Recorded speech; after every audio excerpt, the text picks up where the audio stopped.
Waiting on you now. Waiting on me as always. All right, y'all. Welcome to another episode of Collective Bodyflight Academy. Your host, Mike, Josh, here to talk about some free Greetings. skills. And on today's episode, I think I have one of the most requested videos or topics that I think I come across at the drop zone, which is how you get into free flying. Like, what's a good organization for uh, a practice or a process for getting into free fly jumps. So I got some video here and I just want to check it out tonight. As I'm loading this, or as we're kind of getting into it, want to let everybody know that we'd love to have people reach out to do more videos to get some coaching and feedback. And, you can do that at collectivebodyflightacademy@gmail.com. And I know Josh, last time you had said it's for everybody. It's not just for perfect videos. Any thoughts on who this would be awesome for to connect with coaching and video debriefing? Well, I think I've talked to some people about the show, and like you said, people have thought, oh, my videos aren't good enough for like to put on the internet. But I just want everybody to know that Mike and I, we love coaching. We love debriefing flight video. We love looking at video and picking it apart. So we would like anyone to feel comfortable to join us on the show, regardless of skill level. In fact, if you have skills that you're working on, things that are not mastered, that is the perfect content for this show. Submit the video to collectivebodyflightacademy@gmail.com. Send us a little message about what you were hoping to get out of us debriefing your video, and then we'll bring you on and we will do an in-depth analysis of your flight. We'll learn a little bit about you. We'll learn about like your goals, and we'll kind of tailor our coaching towards what you want to get out of skydiving. It's free coaching. It's the best deal ever. Um, a big thing of the episode, anytime we check in, it's been a long time since we got to talk, Josh. It's probably been a month, 6 weeks, maybe, I don't know, long time. Um, Tell me what's new in your flight world. What's been going on in your world with jumping, flying, tunnel, coaching? One of the reasons that we haven't recorded is because I have been traveling. I just got back from Elsinore traveling with the Air Force Academy's MFS teams, which it's one of the coolest jobs I've ever had. We've talked about it before on the show, but it's basically like training superheroes. They're fighter pilots. But on this trip, I went out with them. It's their pre-nationals training trip, and they've been pretty tuned up for the last year and a half or so. They've been doing tons of tunnel time. I did a 14-hour camp with them. They train every week for an hour at least with Chad, their coach.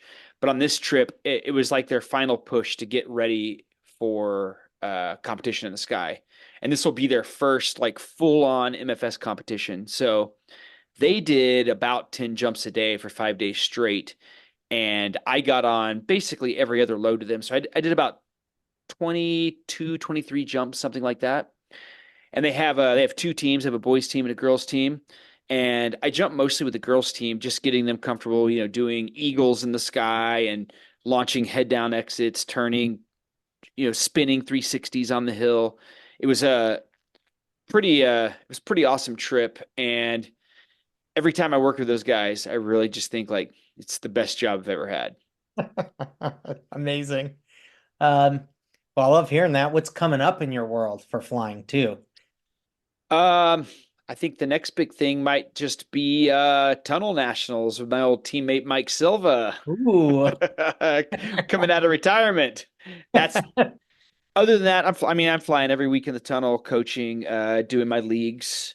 Um, it's weird that that starts to feel routine, but it's anything but. Every time I get to go to the tunnel, it is like an absolute blessing. And so, thank you everyone that flies with me every week. I love it, man. That's awesome. Um, I guess this past few weekends, I've got to do some load organizing at STC. 2 weekends ago, did 21 skydives, load organizing, sequential work, Woo! uh, 6, 7, one A-way head down jump, also some angle flying and intro free fly coaching, which was pretty amazing. This just this past weekend, got in 16 skydives, doing Nice. newly developing four-way VFS team, and I'm flying video for Lissy and some of her Oh, all teammates. right. So I did Sweet. 16 video jumps, first time ever for four-way team. They're going open, so that should be a blast. Who else is on the team? It's one of our great friends, Jeremy, out here from Hmm. Twin Cities area and Wisconsin area jumpers. And then two new teammates that I just got to meet, Brian and Cheryl, who've competed in four-way VFS in the past. They do some coaching with Jason and Steph and are just like looking to have fun flying, push their skills, and continue to train their discipline, which is four-way VFS. And they're amazing in the sky. It was awesome. Dude, that's awesome. Sounds like you're gonna do what, couple hundred jumps this year? I think I'll break That 200 in pace up. either LO or free fly jumps for sure. Wow. That's awesome, man. Then it's wild. Coming up on the weekend of the 22nd, that's Thursday the 22nd through Sunday the 25th, Sup Girl Boogie, load organizing and having friends there. Come back for a few days and then leave again on Thursday the 29th to be a load organizer for the Couch Freaks Revival Boogie Oh, uh, cool. in Oh, that's a Iowa. throwback. We used to go there on the boogie tour with the wind tunnel, Sky Venture back in the day. Yeah, which is Has gonna be awesome. And has that boogie, you said it's a revival boogie? yeah, Has it they're been at their shut new down for a drop while? zone. Yeah, it's amazing at their new drop zone. I got to organize there 2 years ago for Labor Day Boogie, and it was fantastic. And just club drop zone, awesome people, great place to be, cool aircraft, and it's gonna be a good time. That's awesome. So I got a lot going on. Congrats, man. Um, well, as mentioned earlier, I know we got some great videos today. Uh, I'm just gonna load the first video and we can kind of walk through it. And I just wanted to share an intro to free fly. I know I get this question a lot. How do you get into it well? And so I'll start. Let me know if this is showing up on your end. Okay, Josh. Yeah, I got it. Okay, cool. What was the objective of the jump? The objective of this jump was how do you exit in a sit? What should you be doing in the skydive during the jump, and how do you break off safely?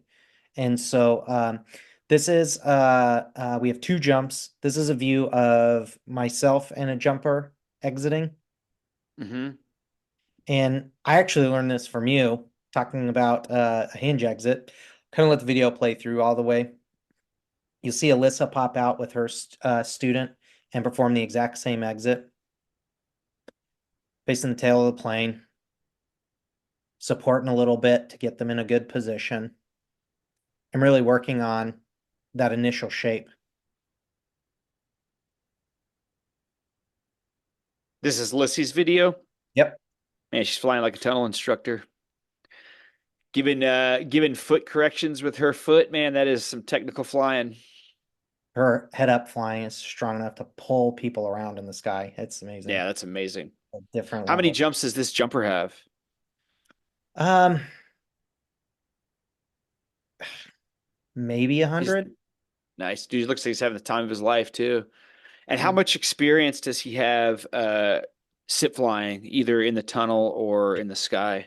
don't think any tunnel time and Oh maybe a wow. few jumps attempting this, doing some sit trains or horny gorilla type things. Yeah, And dude, so it's so hard to learn in the sky. I mean, obviously we preach tunnel all the time, but it's crazy how quickly that can shortcut the process. But so what do you want to debrief about this video? Should we just take it from the exit and then talk about body position and then break off technique just I one step at a think time? that's exactly it. And since I learned this from you, I'd love for you to talk about this exit, the name, what we call it, the setup in the door. And I think it's ideal for a two-person formation. But yeah, as I play this, call out what you see as we're setting up in the door and as we shape the exit. Yeah, I mean, this is something that we used to do all the time on the boogie tour because we would do a lot of just one-on-one coaching, and it was a lot of people that wanted to learn to free fly, but one of the big I think one of the big roadblocks or speed bumps with free flying is people struggle getting out of the plane. They feel like they're tumbling the entire skydive because they're Mhm. not setting themselves up for success right from the beginning. And this is a really good two-way exit. We just call it the hinge, or like the door and hinge. And you put the coach at the front of the door as the hinge, and then the person in the back is kind of opening like a door, and the coach is just rotating 90 degrees, opening up, presenting to the wind. And you can see Lissy has a grip on the riser cover here, which is like it's a really good, strong position, a place that you can really hold someone in place for the entire skydive, or at least for the exit. And then um, I think one of the hardest things with sit exits is obviously it's like why it's so hard to launch a four-way out. It's just so hard to present properly to the wind. And if you look at the jumper right now, the wind is coming directly in line with the plane, so you can use the plane as a good reference. And right now, the wind is hitting him like in the upper back, like above the yoke, and you can see feet kind of blow up in front. So whether you're doing this exit or if you're just doing a solo exit, it's the closer you can get to the body position while you're in the door, the better. And then there's a few things that really help with a sit exit. One is your foot positioning. So you can see that his feet are kind of pointed. If you flex your toes up towards your shins, that just like it flexes all the muscles in your legs and it creates like a really solid leading edge. It's so easy for the wind to blow your feet out from under you. But when you come out of the plane, you actually want to be oriented more like this, like leaning forward. So your chest is closer to the wind, closer to the ground than your back. And then his foot position right here, flexed up towards his shins, that's actually what you want coming right out the door. You want your feet flexed. And then something that helps a lot with stability as you come out is what we call VFS legs. Applying pressure on the heels, pushing your feet down. Like imagine if you're sitting in a chair with your feet on the ground. VFS legs is basically like pushing with your heels and lifting your hips about 6 inches up out of the seat. And that's a really hard thing to just nail in the sky. So it's helpful to sit in a chair, like a chair with a back, like what I'm sitting in here now, put your feet on the ground, and then just pick yourself up slightly with pressure on your heels. And then I just kind of take note of where on my legs, where am I feeling like a flexed muscle? Where am I feeling a burn? And I take note of those things and use those as muscle memory cues. Because when you get in the sky, if you haven't done this homework on the ground, you haven't done body position training on the ground, it's really hard to just wing it. You're going to have adrenaline, you're going to be overamped. But if you do drills on the ground, if you sit in a chair and lift your hips up out of the seat, or you push your hips and your shoulders against a wall and you do like that old exercise they make you do in gym class when you're a kid, sit against the wall as long as you can. Doing those drills in the sit position, I think they're really valuable because it really just teaches you what it should feel like when you're engaged properly. Yeah, well said. You can see the flyer as they get a little bit farther into the jump, wind speed picks up. They're kind of hitting on those cues and feeling that balance with the toes, the body, the arms. I thought this was an amazing sit fly jump for someone getting into it, and it was a really great exit and great way to hold the position. That Something looks like, really good. yeah, this is amazing. Yeah, especially if you In the say he right has very little experience. Something I like to talk about, in addition with like holding the body position and the exit, is what to do during the jump. And so a trick I like to use, you'll see Lissy doing this a bunch, is trying to do, if you're going to do anything on the initial jump, I like to try and create toe docks or toe touches. Hmm. And I think that that's the best first type of connection or dock to create. It keeps you really stable. And when you're reaching with the toes, it's just enough of an angle to push you towards the other flyer. And you want to create that closeness. You want to learn how to drive forwards without corking or falling over too bad. So you'll see a few times in this dive, they actually create the connection and it didn't sacrifice the body position and it kept them close. So I always love when people are initially sit flying to do that and think that's a really great way to get someone to learn to drive forwards and create some docks or connections in the sky. Um, this would be a great thing for two, newer or people learning to sit fly to do together and keep you in a nice position. Yeah, what you said about like creating forward drive, I think that's really important with sit flying. I like when I'm training someone in the tunnel, I like to think about I try to train them to always be moving towards me because as soon as you let your guard down, especially in the sky, you're going to start backsliding. And it's so easy to get into, like leaning forward, arms behind you, as a way to like kind of cheat the stability. And so learning, how to engage, like chin back, put your yoke in the wind, pressure on the heels. So you're always thinking about closing the gap between you and the other flyer. That's really important, even for experienced sit flyers. You with sit flying, you can't ever be passive. You can't ever just be like, I'm the base, I'm going to sit still. It doesn't work that way because sit flying is not shaped like a thing that flies. And so to make it fly, you have to you have to be actively piloting the whole time. And part of that is forward drive. I would say the biggest corrections I would make on the body position here would be, for the most part in the jump, more pressure on the heels. So I'd like to see, from the front on view, you can see like a lot of time his shins are blocking the view of his thighs. You want to push down. So from the front view, you can see more of the top of the thigh, and that kind of goes towards lifting the hips out of the seat like about 6 inches, Yeah. and then the shoulders and chin back more. So you're really pushing this surface behind your neck into the wind behind you. With those two things, you could pretty much kill any tendency with a sit fly position to backslide. And then as we're coming up towards the end of this jump, what do you think about break off?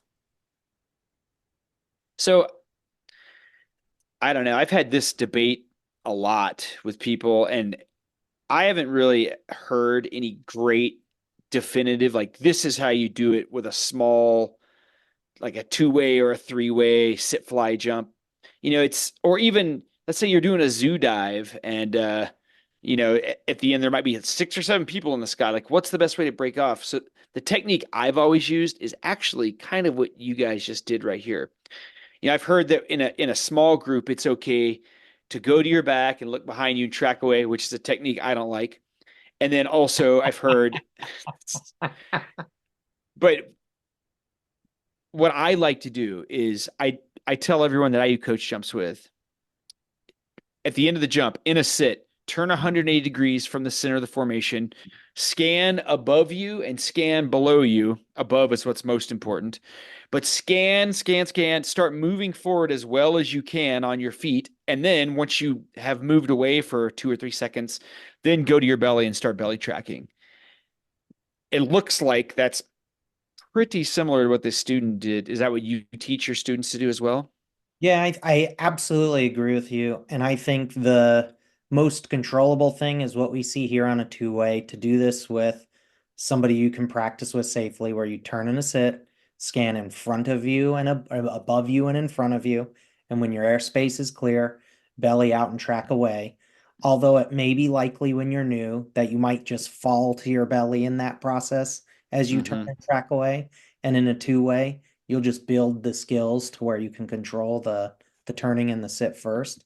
But I absolutely agree with you on this and think the magic is do it two-way, a lot of two-way free fly jumps until you can control this break-off process. And the purpose of the break-off is to create separation and preserve altitude and get as far away from your friends and other jumpers as possible. And if you turn in a sit and go to your belly, that's what's going to enable you to get the farthest away. You will see in the dive, Alyssa, the more advanced flyer, do a more advanced technique where she rolls to her back and pushes, and then will barrel roll to her track. But that's from somebody with thousands of jumps that can fly back angles and backtrack and has a lot of tunnel time. Unless you have that experience, I would say that going to your back to track away is not going to be the thing that helps you create distance or preserve altitude or awareness No. until you have an incredible amount of time tracking on your back or doing angles on your back.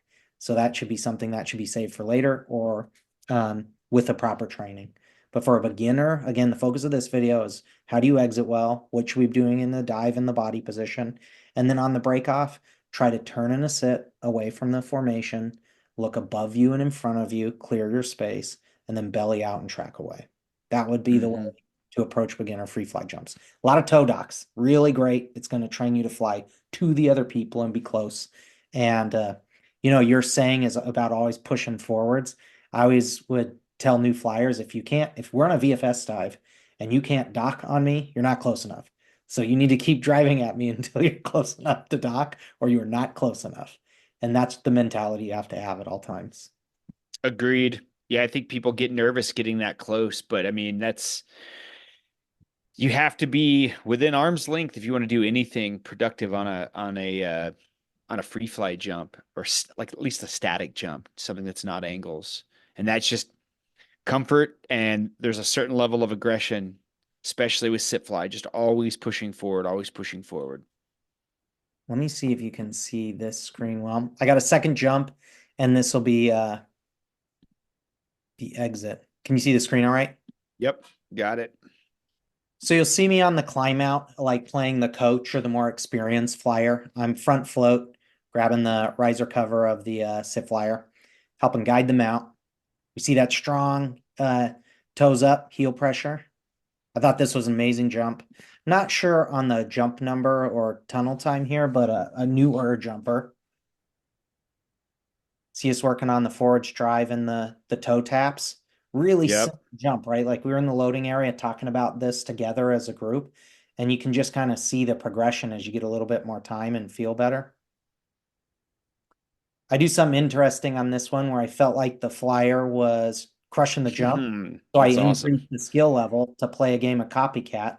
And I said, hey, if you're holding that sit with a lot of strength, I'm going to try to challenge you and push you to the next level and play with some new maneuvers. And so on this jump, I introduced a front flip because we had plenty altitude. We had great movement, strength in the position. So I wanted to see how that felt. And we did a turn. Yeah, you can see really good foot position. Like his legs look really good there. His ankles are flexed, toes are up. The only thing I would say on the exit, and this is probably something you guys discussed, was trying to get that angle with the feet back under you a little bit more, the your chest closer to the ground. But man, that is such a hard thing to nail, and it's such a hard thing to commit to, especially early on with sit flying. Awesome Um, flip. what's so great about that exit though that you're doing is that even if they fall to their back, they still have the stability of the coach and kind of like the reassurance of just like, oh yeah, let's just get up to our feet now. Once you get off the hill, it's really hard to do that on a solo or an unlinked exit or even something like a horny gorilla, where it's just kind of like a ball that falls out of the plane and everyone's tumbling. And that just sets the pace for the rest of the skydive of just we're already out of control and we may never regain control. We may be tumbling the whole time. But this exit, if you come off on your back, I mean, it's kind of the beauty of the sit exit. Backfly is, it's linked to sit flying. And so if you fall to your back, it's not that hard if you have the awareness and the comfort level once you get off the hill to just engage your feet and pop back up.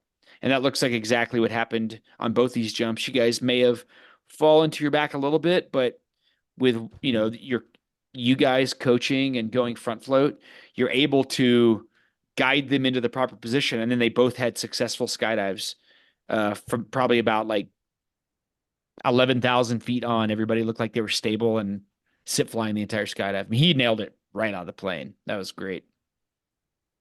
See some good recovery at the end. And as we're moving away, I'll see a turn in the sit, belly out, check airspace, and just kind of recover into a good position.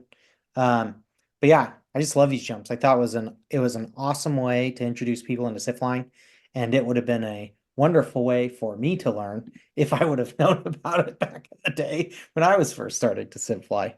So I just love for people to know and look and see what a great two-way intro sit fly jump is from that hinge exit to what the body position looks like.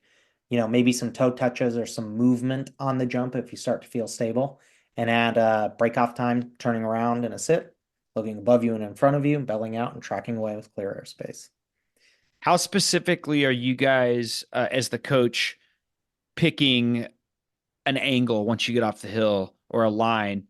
What I always think about doing is take it out of the plane and then, 5 to 10 seconds in, I'll turn the student off of jump run. So if they move, since backsliding is so common on your feet, they're at least going perpendicular to jump run. And that's really easy here in Colorado. You just put the mountains on one side or the other. Uh, are you guys doing that on these jumps with them, or are you just kind of regulating their position based on where you guys are? I think that we absolutely want to set them up to backslide off jump run. Um, but that's a big goal to have. I at least will make sure we're having good exit separation and being in the right order on the plane when we choose to do this. And then as the coach, track off jump run at a very at a minimum. We've been a lot of northwest, like 330, 310 jump runs, so northwest-ish. Um, and it makes the track kind of not the easy way to decide where we see the highway. So we do the best. That could definitely be something to introduce here with two-way, and I like that idea. We definitely should be doing that. It's kind of based on the skill of the student, though. If the student is still struggling to stay upright, then yeah, it is a pretty tall order to ask them, okay, we're going to do a 90-degree turn, then we're going to hold that heading the whole time. But it is something that you should be working up to with students as the skill level progresses. And if you're organizing small 2 or 3 way uh, free flight jumps and you're the more experienced jumper, that's definitely something that a concept you should introduce to your students. Whether or not you're able to actually pull it off in the sky is another matter, but it is something that you should be letting people know. If we're going to be flying static, we want to come out, set it perpendicular to jump run. One of us will hold the heading, and then everyone should be making an effort. Any maneuvers we do, any movement we do should be on that perpendicular line.